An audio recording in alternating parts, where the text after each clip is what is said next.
কথাই বলে পৃথিবী অনেক গোল, যেখানেই যাও যা কিছুই হও ঘুরে ফিরে তোমার কাছে তোমার কিন্তু একই রকম অবস্থা বারবার আসবে। ঠিক এখন দেখতে পাচ্ছ, এখন যেমন বিছনায় পড়ছি আমি মাটিতে, মানে মেঝেতে আর কি।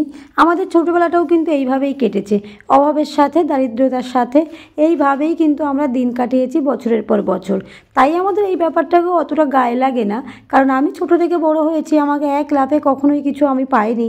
তো এটা দেখার পরে আমাদের অনেক ছোটোবেলার কথা, যখন আমরা অনেক মানে ভাই বোন, বাবা মা, মাসি, মামা সব একসাথে থাকতাম, এরকমভাবেই মাটিতে আমরা বিছনা করতাম, বিছনা করে শুতাম। তারপরে হঠাৎ করে একদিন বাড়ি বানালাম, পাথর বসলো, ঘর হলো, তোমার খাট হলো, গদি হলো, বিছনা হলো। মনে মনে ভাবলাম জীবন বোধহয় সেটেল হয়ে গেল, জীবনে আর কোনো দুঃখ কষ্ট কিছুই থাকলো না। কিন্তু ওই যে বলে না, আমরা যা ভাবি আমাদের সাথে তা হবে, এমনটা কখনো নয়। আমরা অনেক কিছু ভাবি, কিন্তু আমাদের সাথে সেটা নাই হতে পারে। তো সেই ঘর দৌড় পাথর, আলমারি, তোমার শোকেস, টিভি, ফ্রিজ সব ছেড়ে আজকে চলে এসেছি মাঠের মাঝখানে।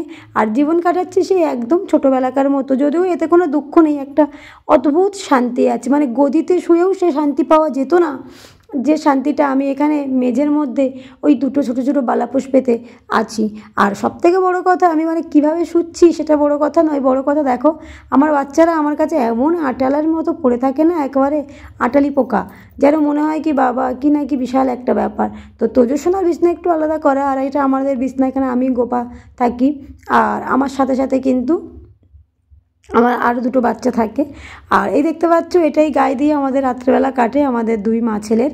হ্যাঁ, তো যাই হোক, ভগবানের কাছে আশা করি, মানে ভগবানের কাছে প্রার্থনা করি সবাই ভালো থাকুক, সুস্থ থাকুক। কেউ আমার মতো যেন মানে একদম মাটি থেকে স্বর্গে, স্বর্গ থেকে মাটিতে এতটা না ওঠা পড়া জীবনের হেলদোল সবাই নিতে পারে না।